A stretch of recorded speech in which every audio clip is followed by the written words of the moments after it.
Atenção, você que é pai, você que é mãe e que tem filhos em idade escolar.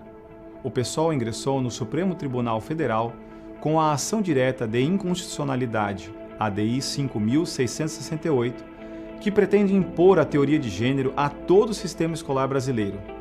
Na ADI 5.668, o PSOL apresentou uma longa tese, sustentando que o gênero não é uma ideologia, mas uma realidade, e que a teoria de gênero pretende apenas defender as minorias contra a discriminação.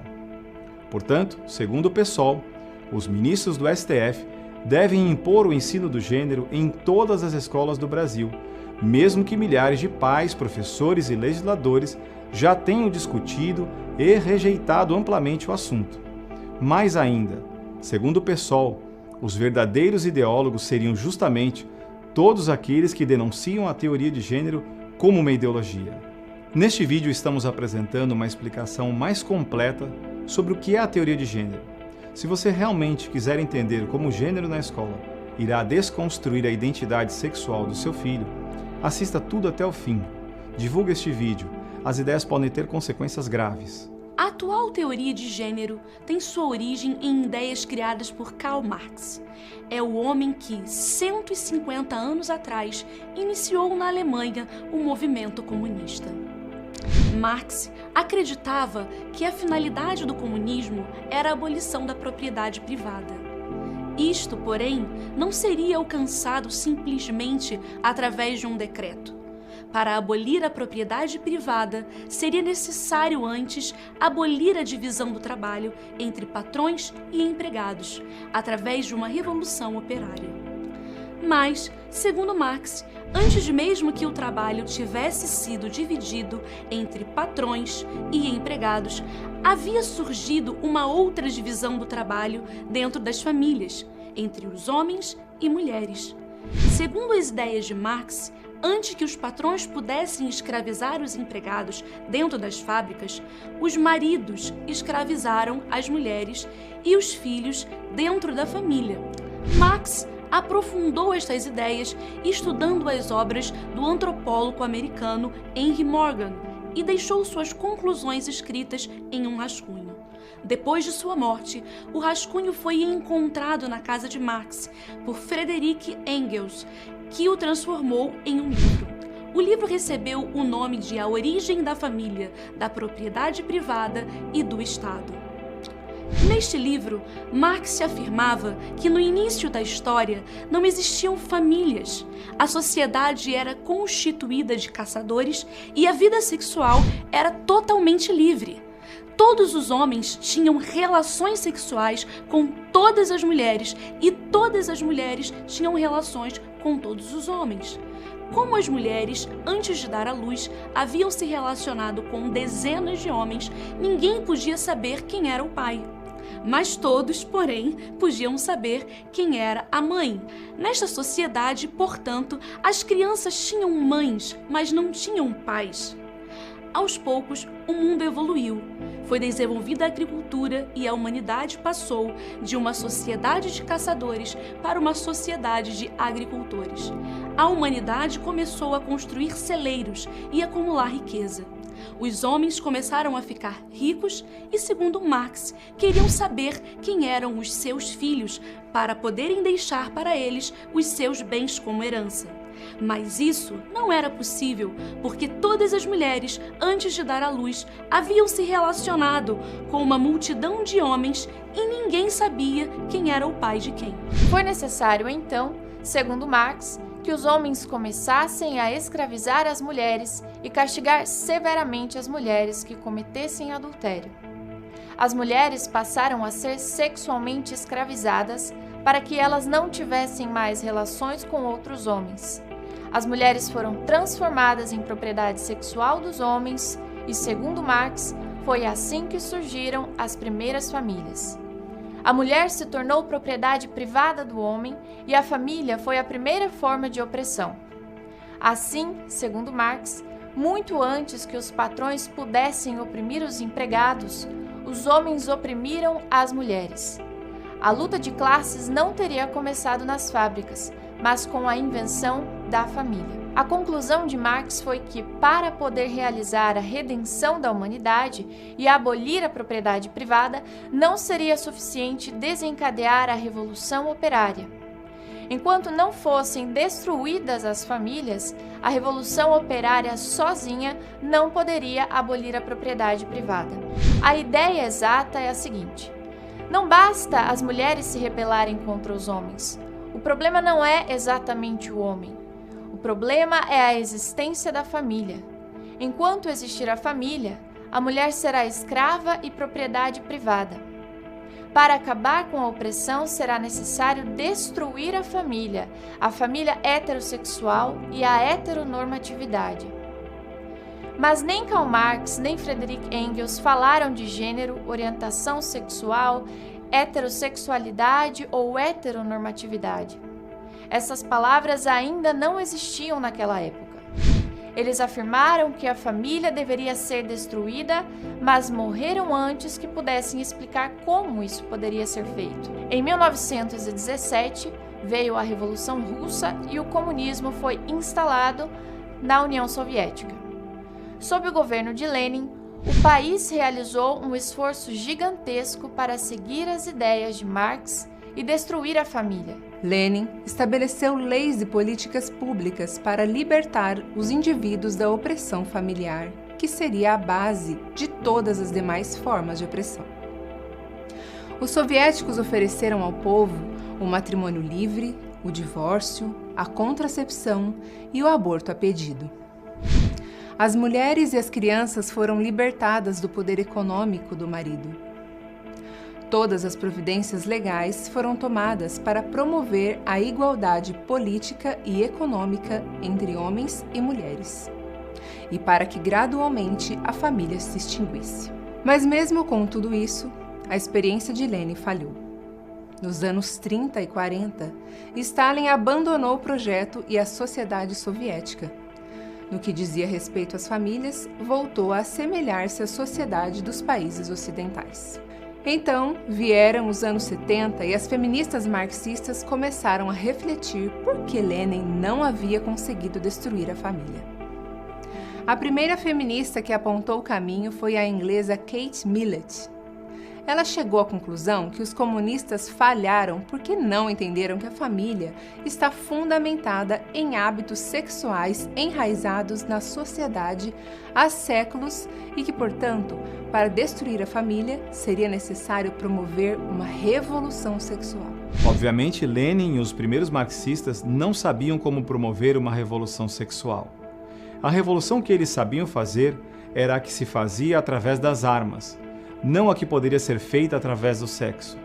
Lenin não foi capaz de apresentar as bases ideológicas para desencadear uma revolução sexual. Segundo Kate Millett, o próprio Lenin admitiu que os comunistas não haviam compreendido adequadamente o que seria uma revolução sexual. Foi assim que Kate Millett escreveu o primeiro livro sobre este assunto. Chamava-se A Política Sexual. Nesta obra, Millett explicou que uma revolução sexual exige, antes de tudo mais, o fim das inibições e dos tabus sexuais. Ela chamou a atenção especialmente para as transgressões que mais ameaçariam o casamento tradicional e a família, como a homossexualidade, a ilegitimidade, as relações sexuais na adolescência e pré-matrimoniais. Além disso, também era necessário reexaminar as características definidas como masculinas e femininas, mas ela não aprofundou este ponto em específico. A primeira pessoa que falou de maneira clara sobre abolir as características masculinas e femininas entre as pessoas foi a americana Sulamit Firestone. Em um livro chamado A Dialética do Sexo, publicada pela primeira vez em 1970, Firestone considerava que a afirmação de Marx de que no início da sociedade não havia famílias é correta. Ela diz que quando a sociedade estabeleceu a divisão da psicologia em masculino e feminino, os homens e as mulheres passaram a desenvolver apenas metade de si mesmos. Para corrigir isto, seria necessária uma mudança radical. Seria necessário libertar as mulheres de sua biologia e de seu destino biológico, que é a família. Seria necessário destruir as distinções culturais entre homens e mulheres e entre adultos e crianças, promover o incesto até chegar a uma liberdade sexual em que todas as mulheres e todas as crianças pudessem usar a sexualidade como bem entenderem, sem nenhuma restrição. Seria necessário reconstruir uma nova sociedade para que a humanidade pudesse voltar à sua sexualidade natural, uma pansexualidade onde todos sejam inteiramente livres para todas as formas de sexualidade. Foi nesta mesma época que o psicólogo John Money, da Universidade Johns Hopkins, criou os conceitos de gênero e orientação sexual. A princípio, isso não tinha nenhuma relação com o marxismo. John Money queria apenas provar que se uma criança que havia nascido menino fosse educada como menina, ela se identificaria com o gênero feminino e não perceberia que havia nascido homem. Quis o destino que ele encontrasse uma cobaia apropriada para sua experiência. Foi o menino Bruce Raymond, que ao nascer teve seus órgãos sexuais mutilados. John Money propôs aos pais que trocassem seu nome para Brenda, e que a criança passasse por uma cirurgia de mudança de sexo e fosse educada como menina desde a mais tenra idade. Entretanto, por mais que houvessem tentado, Brenda nunca quis comportar-se como uma menina e a experiência terminou em tragédia. Brenda suicidou-se aos 38 anos depois de já haver trocado seu nome para David, mas estavam inventados os conceitos de gênero e orientação sexual. Assim chegamos aos anos 90, quando já dentro do movimento feminista, os conceitos de gênero e orientação sexual passaram da psicoterapia para a filosofia. O início dos anos 90 assistiu ao surgimento da expressão heteronormatividade, um termo criado para dar a entender que a família tradicional é uma tirania a ser desconstruída. Mas foi a filósofa americana Judith Butler que explicou como o conceito de gênero pode ser usado para conduzir à destruição da heteronormatividade. Isso foi explicado no livro que ela escreveu chamado O Problema de Gênero. Butler explicou que quando as feministas se pensam a si mesmas como mulheres, elas já estão com isso caindo em uma armadilha semântica. Ao se entenderem como mulheres, elas já estão com isso construindo o próprio discurso que as impede de emancipar-se. A palavra mulher só pode ser concebida em um universo entendido como heteronormativo.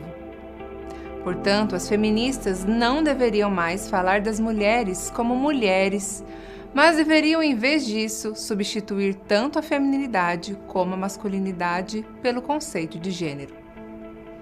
Assim sendo, deveríamos explicar à sociedade que os conceitos de homem e mulher não são realidades biológicas, mas construções sociais que chamamos de relações de gênero.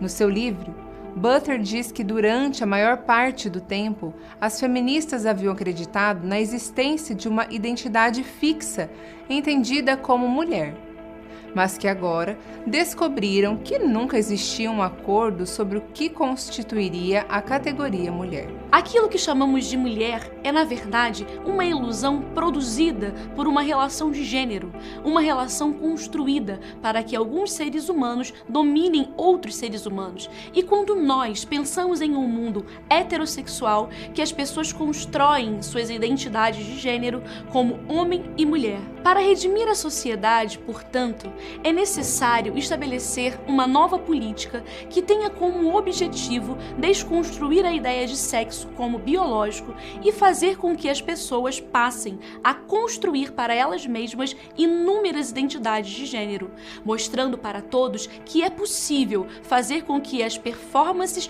de uma grandíssima variedade de gêneros se multipliquem indefinidamente. Desta maneira, todos poderão perceber claramente que ninguém nasce nem homem nem mulher, nem homossexual, nem lésbica, nem quaisquer dos outros inumeráveis gêneros que podem ser inventados. Segundo Butler e os teóricos do gênero, até mesmo o que chamamos de sexo é também um gênero e não passa de uma construção social arbitrária. É através da desconstrução dessa ideia do sexo biológico que será vencida o que Butler e outros ideólogos chamam de a ditadura da heteronormatividade. Atualmente, essas ideias são defendidas pelos partidos de esquerda. Esta foi a ordem do aparecimento das ideias. Primeiro, foi o próprio Marx que exigiu a destruição da família. Depois, ficou entendido que só a Revolução Comunista Operária não seria suficiente para se chegar à destruição da família. Seria necessária também uma revolução sexual. Depois chegou-se à conclusão que mesmo uma revolução sexual não seria suficiente. Seria preciso introduzir a teoria de gênero. E isso deveria ser feito nas escolas e em todo o sistema escolar. A revolução do gênero, por sua vez, passaria por etapas gradativas. Primeiro, a palavra sexo seria substituída por gênero, fazendo parecer que as duas palavras fossem sinônimas. Depois, seria explicado que gênero não é a mesma coisa que sexo. O sexo teria base biológica, mas o gênero seria uma construção social independente da biologia. O próximo passo seria ensinar que ninguém nasce homem ou mulher, mas que cada pessoa cria o seu próprio gênero, existindo muitos outros gêneros, além do masculino e feminino. Em seguida, viria o discurso de que é necessário combater a discriminação e que para isto é necessário reconhecer a diversidade. Depois já não seria mais suficiente apenas reconhecer a diversidade. Seria também necessário promovê-la. Seria preciso estabelecer que todas as formas de amor são válidas e fomentar cada uma delas. Isso deveria ser feito preferencialmente nas escolas e precisariam aceitar, trabalhar e ensinar todas as formas de amor. Entre os teóricos do gênero surgiu inclusive uma nova corrente que identifica o currículo da história como um lugar privilegiado para a desconstrução do gênero. Por trás do discurso de que é necessário combater a discriminação, reconhecer e promover a diversidade, que todas as formas de amor são válidas, é fácil entender que a teoria de gênero não foi inventada para combater a discriminação contra a mulher.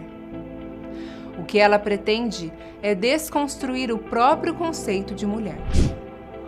É uma ideologia que está sendo introduzida nas escolas para desconstruir a identidade da criança como homem e mulher. Sua verdadeira finalidade não é combater a discriminação. Sua finalidade, como é reconhecido pelos teóricos do gênero, é a desconstrução da heteronormatividade, uma expressão que foi ela própria criada para desconstruir a família. Preste atenção. Neste momento, no Brasil, os partidos de esquerda, vendo que não mais conseguem a aprovação de pais e professores, nem o apoio do Legislativo ou do Executivo, estão se utilizando do Supremo Tribunal Federal para impor a teoria de gênero como currículo obrigatório nas escolas para desconstruir a identidade do seu filho.